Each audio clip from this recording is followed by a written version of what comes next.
Stay. What are you doing? What kind of mother am I? I mean, look at us. HBO built its empire on nudity, but The Sopranos' most powerful moment comes when a woman stays dressed. The Sopranos, for all its blood, profanity, and existential despair, is also an unflinching study in physicality. Violence, appetite, and lust operate as instruments of character. Yet amid all the exposed flesh of bada-bing dancers and Tony's parade of interchangeable mistresses, one body remains conspicuously untouched, that of Carmela Soprano. The absence of her nudity, far from being an oversight, is one of the show's most deliberate artistic decisions. A quiet, cutting statement about who she is, and more importantly, how Tony sees her. HBO in the early 2000s was practically built on the naked female form.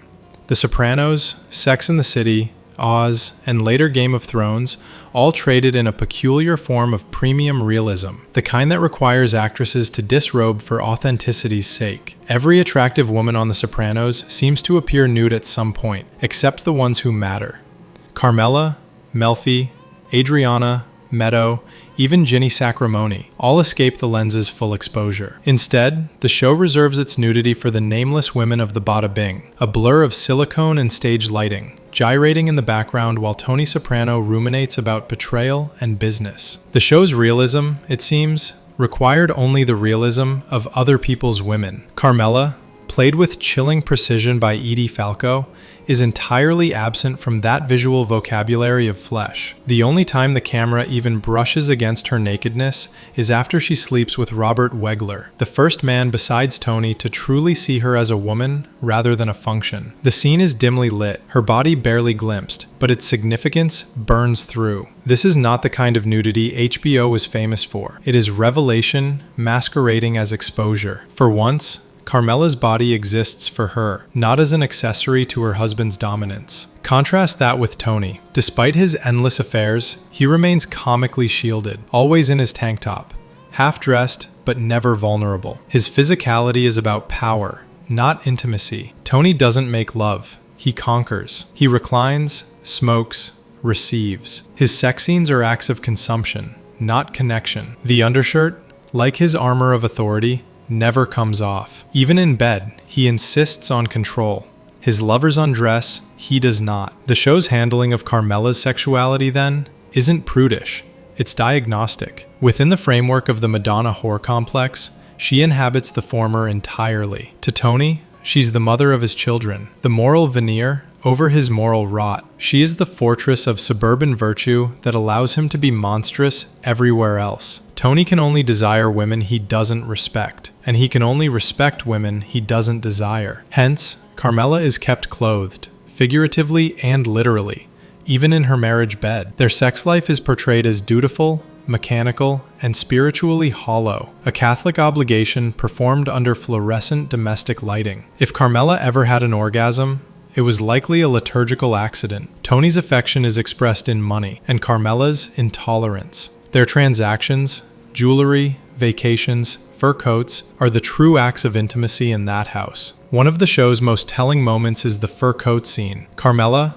radiant and draped in luxury, performing gratitude and seduction in equal measure. It's foreplay purchased on credit. This, too, is sex for Tony, something he pays for, something she provides. When Carmela's affair with Wegler finally occurs, the difference is jarring. For once, she feels seen, desired. The camera's faint acknowledgement of her nudity functions like a permission slip. For her, not us. It marks the only moment in the series when she is a fully sexual being rather than a symbolic one. She's no longer the immaculate Madonna, nor the transactional wife, but a woman rediscovering what it means to be wanted. The scene is tender, almost reverent, and it makes every other sex scene in the show look like a parody of intimacy. It's worth noting that Edie Falco, unlike many of her co-stars, had no professional aversion to nudity. She appeared topless in other projects before and during The Sopranos. Her decision, or rather the production's decision, to keep Carmela clothed wasn't a matter of modesty. It was storytelling discipline. Falco's performance doesn't need skin to communicate vulnerability. Her eyes do it. Her silences do it. The choice to reveal her body only when Carmela herself feels human again is what makes that rare moment so potent. Compare this restraint to the treatment of the women orbiting Tony's world. Adriana, endlessly objectified yet never fully nude, embodies the halfway space between Carmela's moral sanctity and the Bing dancer's disposable eroticism. She's desirable but doomed,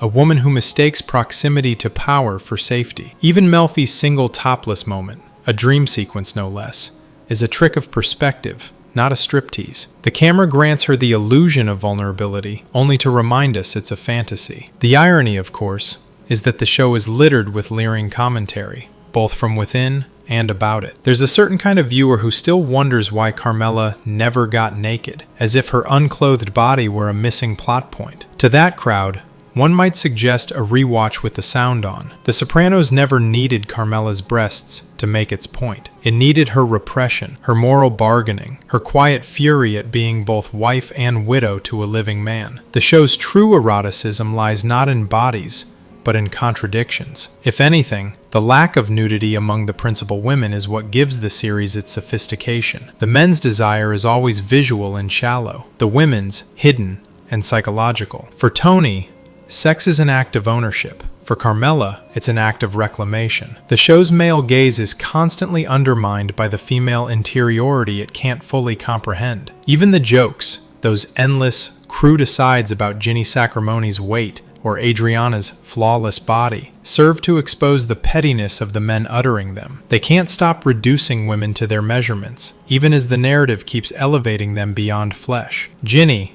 the supposed punchline, remains one of the few genuinely happy wives in the entire series. Melfi, the intellectual fantasy, denies Tony not only sex but understanding. And Carmela, the dutiful Madonna, ultimately becomes the show's sharpest mirror, reflecting back Tony's moral decay in every immaculate white blouse she refuses to remove. When viewed this way, Carmela's one semi-nude moment becomes not a deviation, but a culmination. It's the visual acknowledgement of a truth buried under all the bada-bing glitter, that real intimacy in The Sopranos is rarer than love, rarer than loyalty, and infinitely more dangerous. For Carmela to be seen naked, she first had to feel alive. For Tony, that moment never comes. He remains half-dressed to the end, emotionally and physically armored, terrified of the vulnerability that true exposure requires. In the end, The Sopranos is full of nudity, but devoid of intimacy, and Carmela's clothed body is its most elegant indictment. The strippers take off everything,